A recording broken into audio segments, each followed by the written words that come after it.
মানে যে না আমি ভেঙে পড়লে হবে না, আমাকে হাসি মুখে বাড়ি ফিরতে হবে, কারণ দিনের শেষে বাড়ি যাব যখন আর কি, তো ওইটার জন্য। স্বামী রাহুলকে হারিয়ে অবশেষে মুখ খুলল প্রিয়াঙ্কা সরকার। তার সোশ্যাল মিডিয়ায় একটি দীর্ঘ পোস্ট দিয়েছেন। সেখানে তিনি লিখেছেন, ধন্যবাদ জানাই সকলকে এই কঠিন সময়ে আমাদের পাশে থাকার জন্য। গত 7 তারিখে গোটা চলচ্চিত্র পরিবার যেন এক সুরে বাঁধল নিজেদের। বলতে হবে, পাবলিকলি বলতে হবে, এবং ফাইনালি প্রিয়াঙ্কাকে বলতে হবে হ্যাঁ এটা আমি মানলাম। এখনো 9 দিন হয়েছে বলেনি তারা, আপনারা সেটা সবাই জানেন। একই ভাবনা, একই চিন্তা আর অফুরন্ত ভালোবাসায়। এখানে কোনো বিভাজন নেই, কোনো রাজনৈতিক রং নেই, নেই কোনো ব্যক্তিগত স্বার্থ বা আমিত্বের সংঘাত। এখানে শুধু একটাই সত্য, আমরা একটি পরিবার।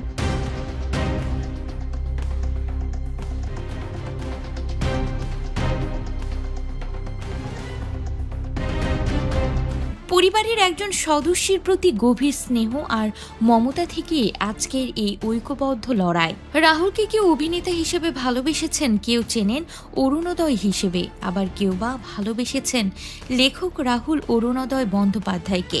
একটি মৃত্যু আজ আমাদের গোটা পরিবারকে এক সুতোয় গেঁথে দিল। আমাদের রাহুলের স্ত্রী মানে আমাদের প্রিয়াঙ্কা আজকে অফিসিয়ালি এফআইআর লঞ্চ করলেন অনেকটা রাত্রিরে, কিন্তু আমাদের এখান থেকে প্রচুর সহযোগিতা পেয়েছি, এটার জন্য আমাদের আশা।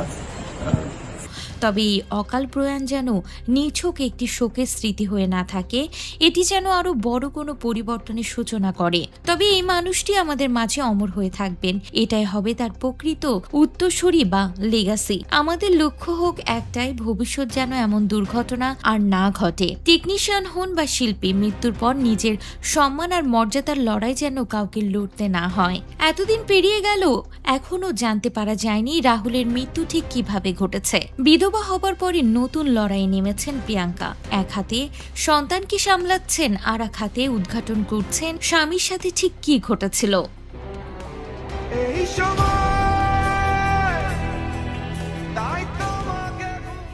স্বামীর শোকে কাঠ হয়ে গিয়েছে প্রিয়াঙ্কা। হ্যাঁ ভিউয়ার্স, কথা বলা বন্ধ করে দিয়েছে প্রিয়াঙ্কা। আজ থানায় এফআইআর করার সময় দেখা গেল এমন চিত্র যা দেখে চোখে জল চলে আসবে। প্রিয়াঙ্কা চোখে পানি নেই, মুখে কোনো কথা নেই, না আছে হাসি, শুধুমাত্র চুপটি করে দাঁড়িয়ে রয়েছে, যেন শোকে কাঠ হয়ে আছে প্রিয়াঙ্কা। এই মুহূর্ত দেখে তার ভক্ত অনুরাগীরা চোখে জল ধরে রাখতে পারছে না। অনেকে কমেন্ট করছে, দিদি তুমি শক্ত হও, তুমি নিজেকে সামলাও। এদিন দেখা গিয়েছে প্রিয়াঙ্কাকে সামলে নিয়ে টলিউড তারকারা এফআইআর করতে থানায় নিয়ে যাচ্ছে। সে সময় প্রিয়াঙ্কার চোখ মুখ দেখে বোঝাই যাচ্ছে কেঁদে কেঁদে চোখের নিচে কালি ফেলে দিয়েছে। এখানে শেষ নয়, যখন রাহুলকে নিয়ে এফআইআর শেষে কথা বলে সাংবাদিকদের সামনে, তখন চুপটি করে দাঁড়িয়েছিল প্রিয়াঙ্কা।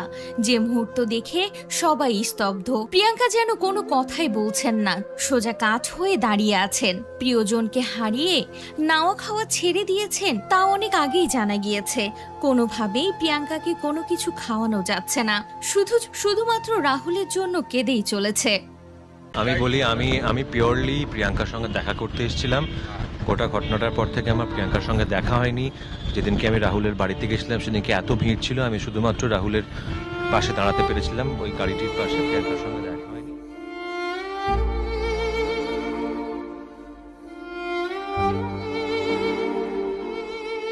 আমি প্রিয়াঙ্কার সঙ্গে দেখা করতে এসেছি, ওর অবস্থা খুব একটা ভালো নয়, নাওয়া খাওয়া একদম ছেড়ে দিয়েছে।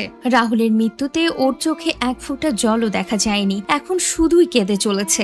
এতদিন ধরে না খেয়ে থাকলে কিভাবে বাঁচবে প্রিয়াঙ্কা? হ্যাঁ ভিউয়ার্স, এবার জানা গেল প্রিয়াঙ্কার অবস্থা খুবই খারাপ।